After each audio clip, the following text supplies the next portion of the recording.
Karbala.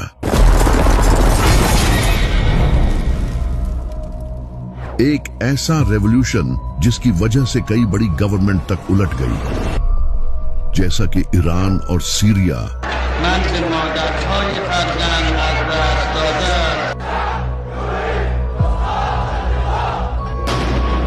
लेकिन आखिर Karbala हुई कैसे और किस तरह इमाम हुसैन की शहादत से ये रेवोल्यूशन स्टार्ट हुआ, तो चले जानते हैं।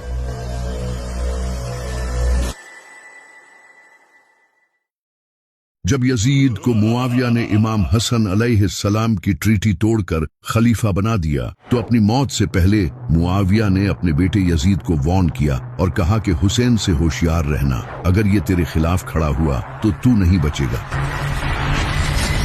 यजीद ये जान गया था कि हुसैन की बैत लेना सबसे इंपॉर्टेंट है, क्योंकि अगर हुसैन ने बैत कर ली तो बाकी भी बैत कर लेंगे। यजीद एक नंबर का जालिम और शराबी था। वो ये अच्छे से जानता था कि लोग इसकी बैत नहीं करेंगे, तो इसने जबरदस्ती तलवार की नोक पर लोगों से बैत लेना शुरू कर दी। इसने अपने सारे गवर्नर्स को खत भेजे और कहा कि वो इसके लिए जबरदस्ती लोगों से बैत लें, तो इसके गवर्नर्स ने लोगों को मार पीट के इनसे जबरदस्ती बैत लेना शुरू कर दी। तभी मदीना का गवर्नर वलीद बिन उतबा ने इमाम हुसैन अलैहिस्सलाम को रात के वक्त सीक्रेटली बुलाया और कहा कि वो यजीद की बैत कर ले। लेकिन इमाम हुसैन अलैहिस्सलाम ने कहा कि मैं कभी भी यजीद की बैत नहीं करूंगा। ये कहकर इमाम हुसैन इसी रात अपनी फैमिली को लेकर मक्का चले गए, जहां वो कई महीनों तक रहे। जब इमाम हुसैन अलैहिस्सलाम मक्का में थे तो वहां उन्हें कूफे के कई लोगों ने खत भेजे और कहा कि हमारा आपके सिवाय कोई इमाम नहीं, आप हमारे पास आए, हम आपका साथ देंगे और इस यजीद के खिलाफ लड़ेंगे। तो इमाम हुसैन अलैहिस्सलाम ने मुस्लिम बिन अकील को कूफा की सिचुएशन का जायजा लेने के लिए भेजा। मुस्लिम बिन अकील कूफा पहुंचे और वहां के लोगों ने इनका अच्छे से वेलकम किया और 18,000 से ज्यादा लोगों ने इमाम हुसैन के हाथ पर बैत करने का वादा किया। जब यजीद को ये पता चला कि मेरे खिलाफ लोग फौज खड़ी करने वाले हैं, तो इसने फौरन कूफा के गवर्नर नोमान बिन बशीर को हटाकर इनकी जगह उबैदुल्लाह बिन जियाद को गवर्नर बना दिया, ताकि वो वहां जाकर इस मूवमेंट को खत्म कर सके। तो उबैदुल्लाह बिन जियाद बड़ी ही चालाकी से रात के अंधेरे में इमाम हुसैन की तरह के कपड़े पहनकर और अपना मुंह छुपाकर कूफा में एंटर हुआ। जब लोगों ने इसे देखा तो उन्हें लगा कि इमाम हुसैन इन्हें लीड करने आए हैं। लोग खुशियां मनाने लगे और इसके हाथ चूमने लगे। उस वक्त इलेक्ट्रिसिटी तो होती नहीं थी, तो रात के वक्त किसी को पता नहीं चला। उबैदुल्लाह बिन जियाद कूफा के महल में एंटर हो गया और अगले ही दिन इसने अपनी असलियत लोगों के सामने जाहिर कर दी और कहा कि जो भी हुसैन का साथ देगा उसका अंजाम बहुत बुरा होगा। इसने मुस्लिम बिन अकील को भी पकड़ लिया और उन्हें महल की छत से फेंककर शहीद कर दिया। और जो भी लोग इमाम हुसैन का साथ देने वाले थे, इनमें से कई लोगों को शहीद कर दिया और कई लोगों को जेलों में डाल दिया। इमाम हुसैन अलैहिस्सलाम इस वक्त तक कूफे की तरफ अपनी फैमिली के साथ निकल चुके थे, क्योंकि वो पिछले 4 महीनों से मक्का में ठहरे हुए थे और हज के मौके पर कई हजार मुसलमान आकर इन्हें फॉलो करने का वादा कर रहे थे। यजीद को जब ये पता चला तो इसने अपने कुछ बंदे इहराम की हालत में इमाम हुसैन अलैहिस्सलाम को शहीद करने के लिए भेजे। जब इमाम हुसैन को इसका पता चला कि यजीद ने इन्हें मारने के लिए जासूस भेजे हैं, तो उन्होंने मक्का छोड़ने का फैसला किया और जाने से पहले खुतबा दिया और कहा कि जो हमारा साथ देगा वो शहीद होगा और जो पीछे रह जाएगा वो कभी भी उस अजीम कामयाबी को हासिल नहीं कर सकेगा। ये कहकर इमाम हुसैन अलैहिस्सलाम कूफे की तरफ रवाना हो गए। लेकिन इन्हें ये नहीं पता था कि कूफा में उबैदुल्लाह बिन जियाद ने कब्जा कर लिया है। इनके कई साथियों ने इन्हें वहां जाने से मना भी किया, लेकिन इमाम हुसैन अलैहिस्सलाम टोटल 70 से 80 लोगों के साथ कूफा की तरफ रवाना हो गए। वो किसी जंग के लिए नहीं जा रहे थे, बल्कि अपनी फैमिली के साथ कूफा के लोगों से मिलने जा रहे थे। ये अजीम काफिला रेगिस्तान में अपने सफर पर रवाना था कि तभी इन्हें मुस्लिम बिन अकील की शहादत की खबर मिली, जिसे सुनकर इनके कई साथियों का मोराल टूट गया और कुछ लोगों ने वापस जाने का सोचा। तो इमाम हुसैन अलैहिस्सलाम ने इन्हें कहा कि हम अल्लाह की तरफ से आए हैं और हमें इसी की तरफ लौट कर जाना है। हमें ये सफर पूरा करना है और मैं वापस नहीं मुड़ सकता। तो इसके बाद इनका काफिला वापस से कूफे की तरफ रवाना हो गया। तभी रास्ते में एक जगह जब काफिले ने क़याम किया तो इमाम हुसैन सो रहे थे। तभी उन्होंने ख्वाब में अपने नाना नबी सल्लल्लाहु अलैहि वसल्लम को देखा। आपने इमाम हुसैन अलैहिस्सलाम को फरमाया, ए हुसैन आगे बढ़ो, अल्लाह तुम्हें शहीद देखना चाहता है। तो इमाम हुसैन अलैहिस्सलाम ख्वाब से उठे और आपने अपने साथियों से ये ख्वाब शेयर किया और उन्हें कहा कि जो वापस जाना चाहते हैं वो चले जाएं, क्योंकि अब जो मेरे साथ रहेगा वो मारा जाएगा। कुछ लोग छोड़ गए लेकिन बाकी इनके साथ रहे। तो काफिला फिर से अपनी मंजिल की तरफ रवाना हो गया। तभी रास्ते में इन्हें एक और काफिला दिखाई दिया जो कि ज़ुहैर बिन कैन का काफिला था। इनकी मुलाकात इमाम हुसैन से हुई। इस मुलाकात के बाद ज़ुहैर बिन कैन ने अपनी बीवी को तलाक दे दी और कहा कि तुम बाकी सबके साथ जाओ, क्योंकि मैं अब इमाम हुसैन अलैहिस्सलाम के साथ अपनी जान दूंगा। वहीं दूसरी तरफ यजीद को यह पता चल चुका था कि इमाम हुसैन कूफा की तरफ रवाना हो चुके हैं। तो इस नापाक ने हुर बिन यजीद को 1000 के लश्कर के साथ इमाम हुसैन अलैहिस्सलाम के काफिले की तरफ भेजा। हुर बिन यजीद ने अपने लश्कर के साथ इमाम हुसैन के काफिले को रास्ते में ही एक जगह दरियाए फुरात के किनारे रेगिस्तान में रोक लिया। इमाम हुसैन ने अपने साथियों से पूछा कि ये कौन सी जगह है, तो उन्होंने बताया कि ये करबला है। इमाम हुसैन अलैहिस्सलाम की आंखों में आंसू आ गए और आपने फरमाया, यही वो जगह है जहां हमारा खून बहाया जाएगा। इमाम हुसैन अलैहिस्सलाम ने हुक्म दिया कि यहीं खैमे गाड़ दो, अब हम आगे नहीं बढ़ेंगे।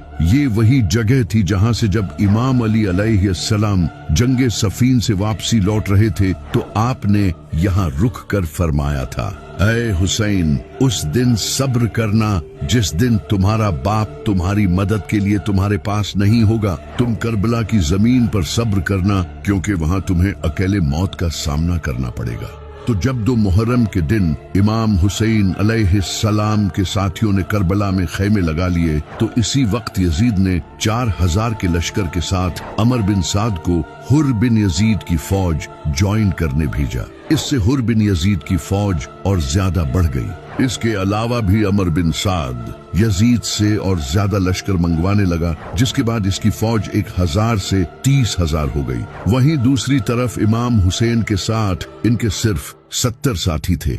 लेकिन आखिर क्यों अमर बिन साद इतनी ज्यादा फौज मंगवा रहा था जबकि सामने सिर्फ 70 थे और इनमें से भी कई बच्चे और औरतें थी? इसकी वजह ये थी कि इन 70 लोगों में एक इंसान था जिसका नाम था अब्बास।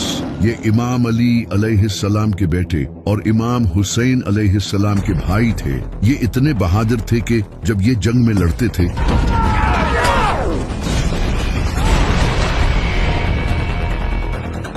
तो लोगों को लगता था कि अली लड़ रहा है। इन्हें इमाम अली अलैहिस्सलाम ने तहज्जुद में अल्लाह से मांगा था।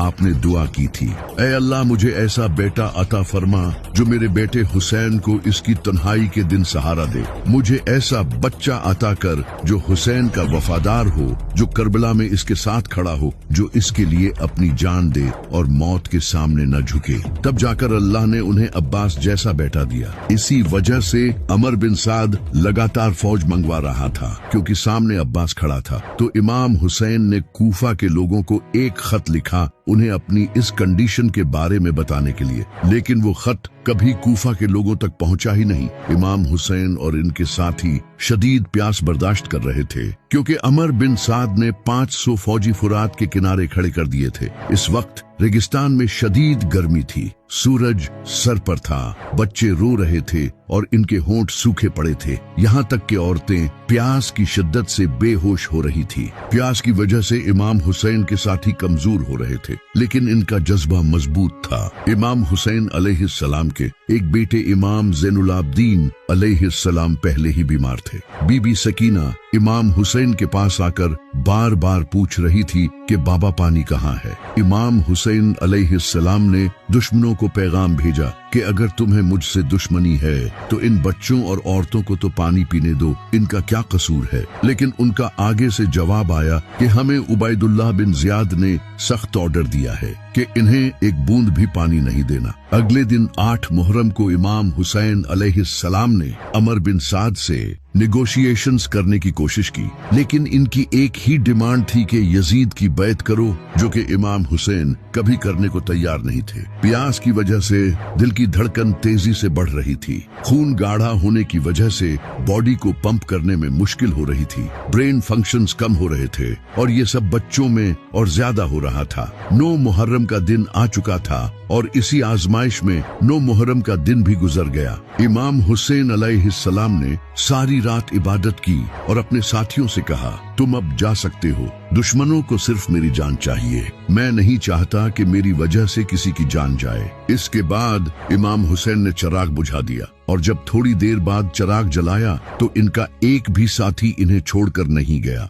हुर बिन यजीद को जब ये पता चला कि अमर बिन साद इमाम हुसैन के खिलाफ जंग करेगा तो उन्होंने इमाम हुसैन की फौज ज्वाइन कर ली, क्योंकि वो इमाम हुसैन की इज्जत करते थे।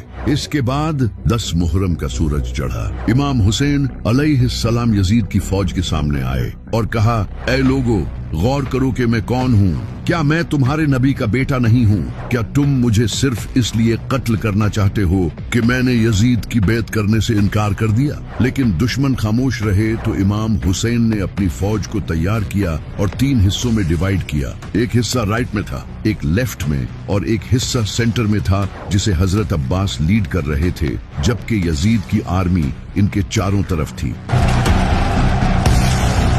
तो फज्र की नमाज के बाद जंग शुरू हुई।